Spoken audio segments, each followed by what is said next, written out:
Ici, à Contexte et dans nos bulletins d'information, nous vous avons parlé en long et en large du Boeing 747 donné par le Qatar à Donald Trump. En fait, au département de la Défense, il tient à faire cette précision-là. Ce soir, je ne reviendrai pas sur les questions d'éthique que ça a soulevé parce qu'on en a déjà entendu pas mal parler via une foule d'analystes. Non, ce qui m'intéresse en ce lundi soir, là, c'est le volet technique, c'est-à-dire la transformation de l'appareil en Air Force One, comme le souhaite Donald Trump, Air Force One étant l'avion présidentiel. Même s'il s'agit d'un cadeau, les dépenses, c'est le cas de le dire, vont s'envoler et ce sont les contribuables américains qui vont finir par payer tout ça. Mais avant d'aller plus loin, là, sachez qu'il y a présentement 2 avions Air Force One en état de marche. Ce sont des Boeing 747-200B qui sont en service depuis 1990, donc ils commencent à avoir de l'âge. D'ailleurs, Barack Obama avait déjà lancé le processus pour les remplacer à la fin de son mandat en 2016. Boeing avait remporté l'appel d'offres et Donald Trump avait finalisé tout ça en 2018. Normalement, les 2 nouveaux appareils, des Boeing 747-8, un peu plus gros, là, auraient dû être livrés l'année dernière, mais les retards s'accumulent et les experts pensent qu'ils ne seront pas prêts avant plusieurs années encore. C'est pour ça que Donald Trump voudrait transformer ce cadeau du Qatar en nouvelle Air Force One. Selon lui, ça pourrait se faire très rapidement, mais selon ceux qui s'y connaissent dans le domaine, là, ça va être très long et ça va être très cher, probablement des centaines de millions de dollars. Regardez bien cet homme, Richard Aboulafia. Il fait partie de ceux qui ont commenté le souhait du président. Il est directeur général de l'entreprise Aerodynamic et aussi il est analyste en aéronautique.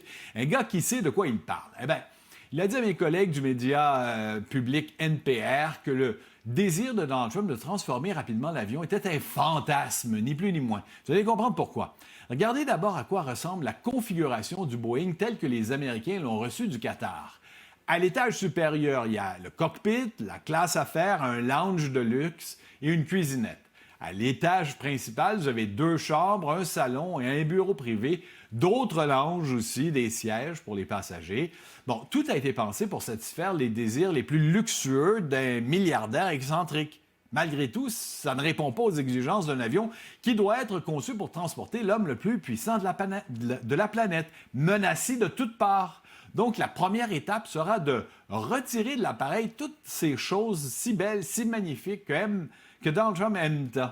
Il faudra aussi refaire toute la division des pièces. En fait, on n'est pas censé connaître les plans précis d'Air Force One, mais la fuite d'un mémo technique en 2006 nous a permis de savoir à quoi ressemble présentement l'intérieur de l'avion présidentiel. C'est ce que vous voyez à l'écran là. Au niveau supérieur, vous avez le cockpit, une aire de repos, une salle où on retrouve des appareils sophistiqués de communication. Au niveau principal, il y a la suite personnelle du président, des salles de réunion, les bureaux pour le personnel. À l'arrière, des espaces sont réservés à la sécurité ainsi qu'aux journalistes.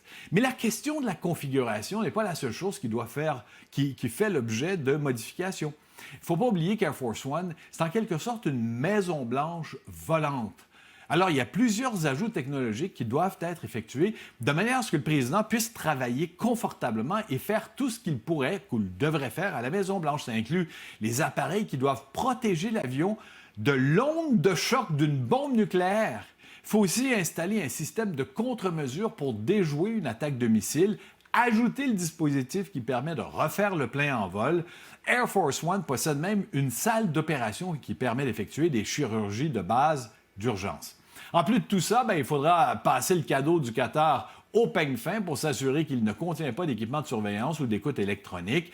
Ça peut sembler être de la paranoïa, mais les services de sécurité américains ne peuvent quand même rien laisser au hasard. Et même si Donald Trump persiste à faire transformer son nouveau jouet, ça n'annulera pas le contrat que Boeing possède déjà pour la livraison de 2 futurs appareils Air Force One.